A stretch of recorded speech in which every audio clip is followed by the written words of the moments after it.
Today I will shelf cook and will spend $0 on ingredients. I mean, I will not go to the grocery stores to buy something. Today the stores are my fridge and my pantry. I have a couple of items that need to be used, so I came up with the recipes. Check all the recipes in the description box below and let's get started.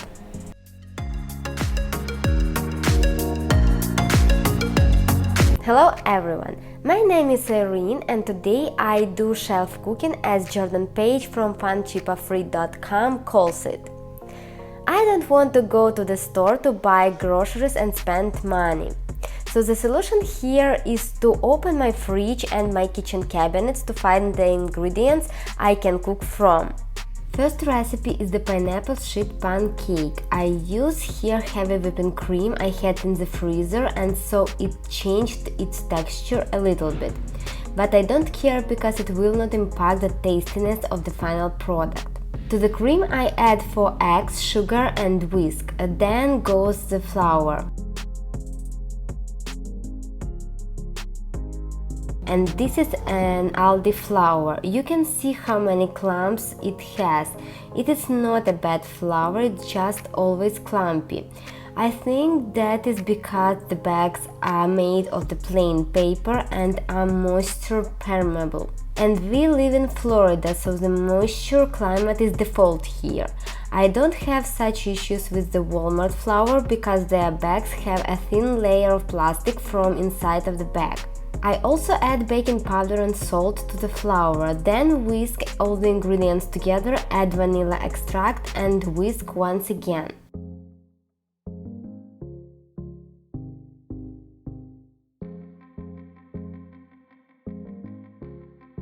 Pour the batter into the greased casserole dish and bake in the preheated to 350 Fahrenheit oven for 30 to 40 minutes or until a dry toothpick. In my oven is 40 minutes.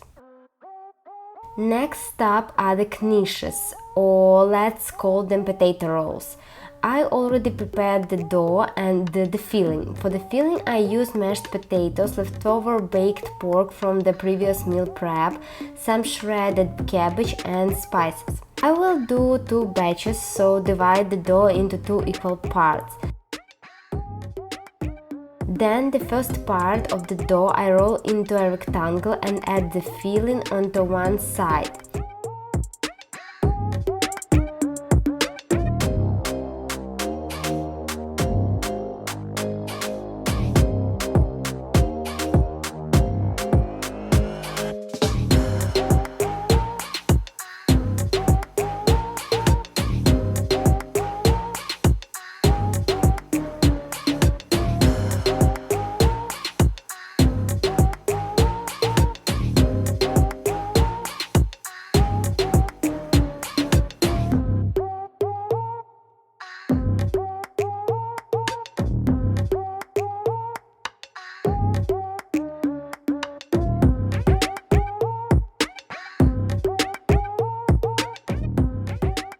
Roll the dough to cover the filling and slice the log into 8 chunks.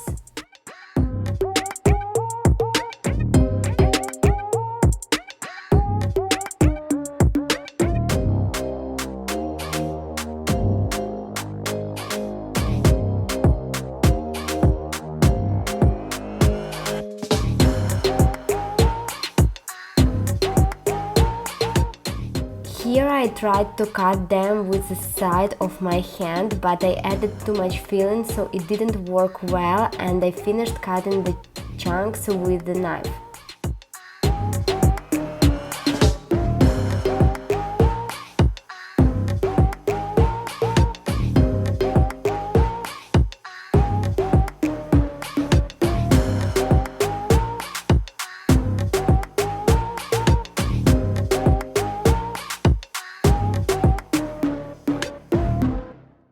Press the chunks slightly to form the rolls and place them on the cookie sheet.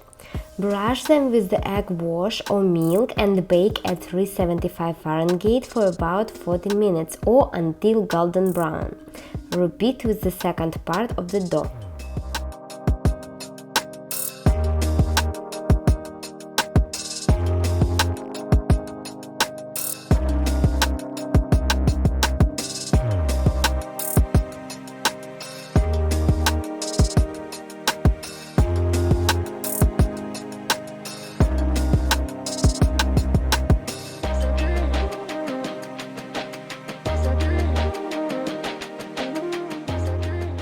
And here is how they look like right from the oven. They are crispy on the sides and the filling inside is smooth and moist.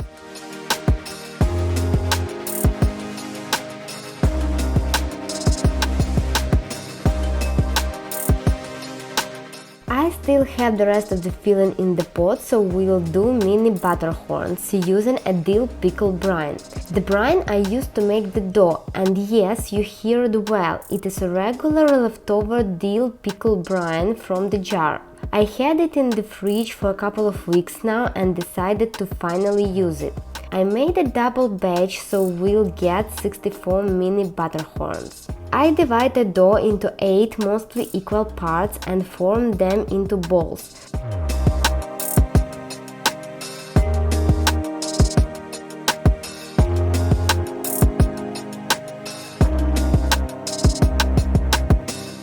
Then I roll each part into a circle about 10 to 11 inches in diameter and divide into 8 triangular parts.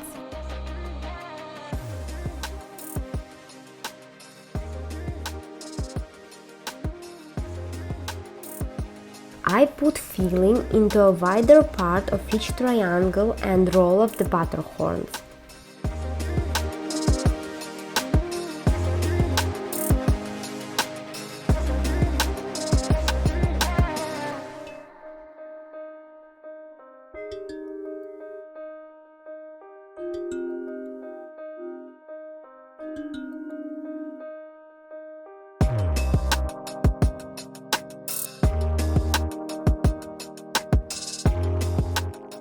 Place rolls with tip down on baking sheets.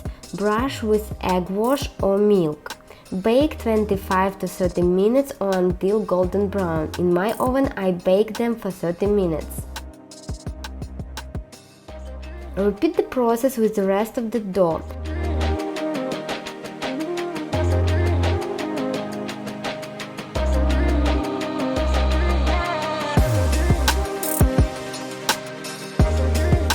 And here is pineapple cake right from the oven. I will let it sit on the countertop to cool down a little bit and continue with the butter horns. Here you can see how I slowly roll each wedge of the dough into butter horns.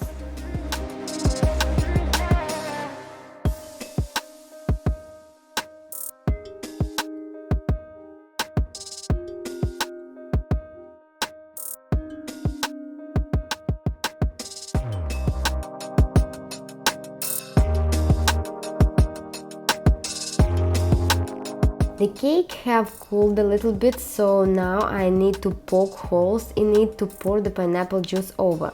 I use a wooden spoon to poke the holes and then slowly pour into each hole the pineapple juice.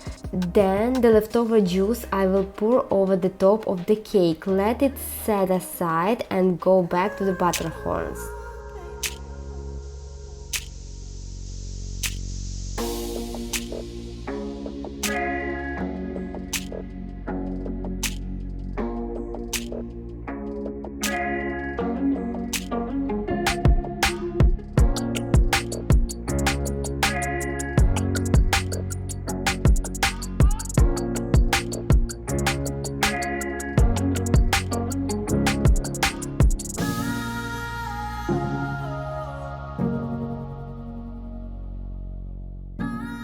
This is the last batch I'm doing today, and as you can see I have used all the filling I had in the pot.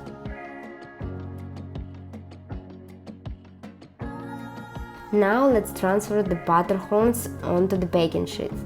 I have a batch already in the oven, so the silicone mats are not available. We'll use a parchment paper I had from the last time I made the cake. I washed the parchment paper and used it several times. Like this video if you do the same trick.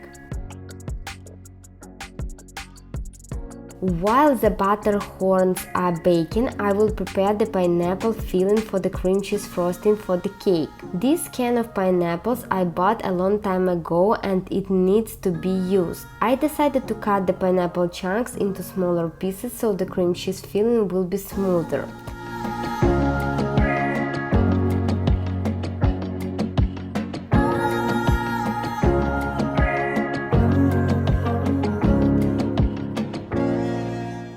Then I continue with a pizza dough I prepared earlier.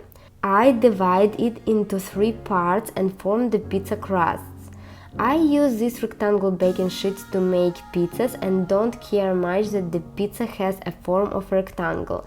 This way it's even easier to store the leftovers. I don't roll the dough, just pull it out with my hands.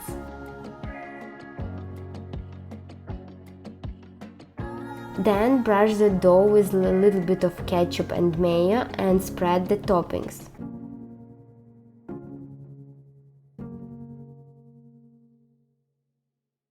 For the toppings I use cooked bologna, chopped onions and one pizza I will make with sardines. Here you can see the difference between Aldi and Walmart sardines. The Walmart ones look like they have more fat than water inside.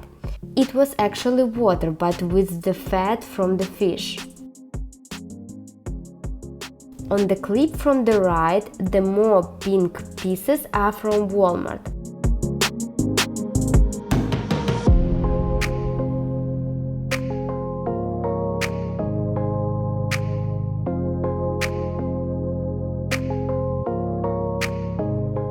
I decided to add some frozen corn as a topping to one of the pizzas, then sprinkle everything with shredded cheese and 2 pizzas go into the oven.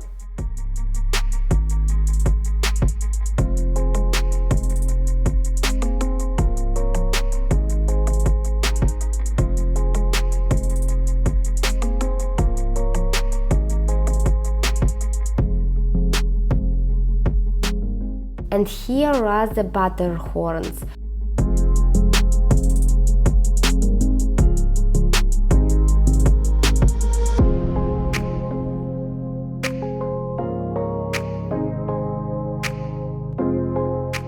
Then I continue with the last pizza because can use the baking sheet from the butter horns. The filling is the same except the corn. Instead of the corn, I will use some frozen peppers I have from my last meal prep. A link to this video will appear on top right corner.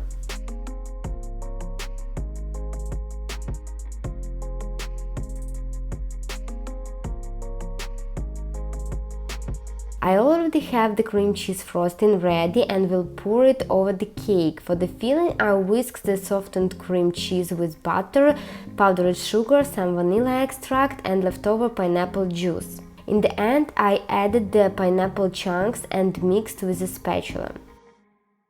So, to distribute the frosting evenly, use a spatula and in the end shake the pan a little bit.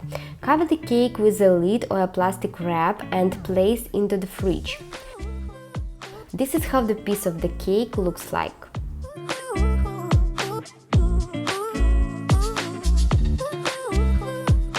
And here goes the pizza. While the pizza is cooling on the countertop, I will shred the cooked beetroots to freeze them for later and use in borscht, aka Ukrainian soup.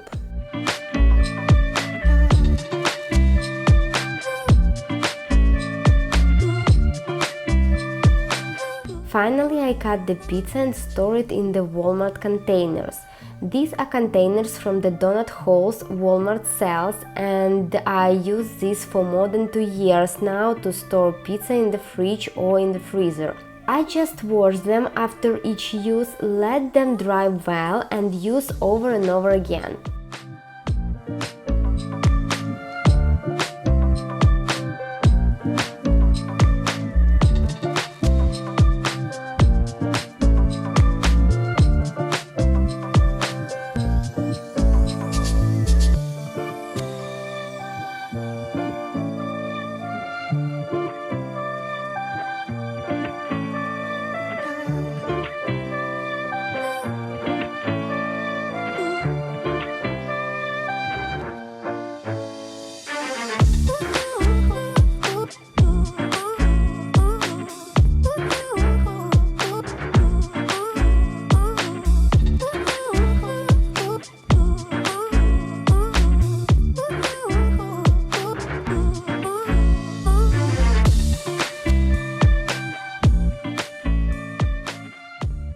here is the result of my shelf baking. Pineapple cake, 64 butter horns, 16 knishes and 3 pizzas.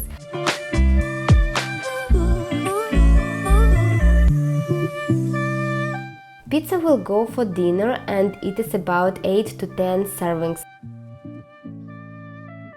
The knishes I plan to serve for breakfast this weekend. We will eat them on Saturday and Sunday, and there will be leftovers definitely, which will be my 1 or 2 lunches next week. The butter horns my husband loves to eat cold and I prefer to reheat them. We will eat them for lunch, and for our family it is about 10 servings of butter horns, or when going to the park or biking we will eat them as snacks. And the pineapple cake we will eat for dinner as a dessert. Today I spent time cooking, but we'll have some meals for the next week or 2, and also I used the products which were sitting in my fridge and pantry and needed to be used. So this is a win-win.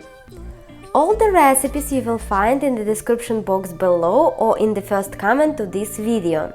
Subscribe to the channel and watch other our videos. See you soon, bye!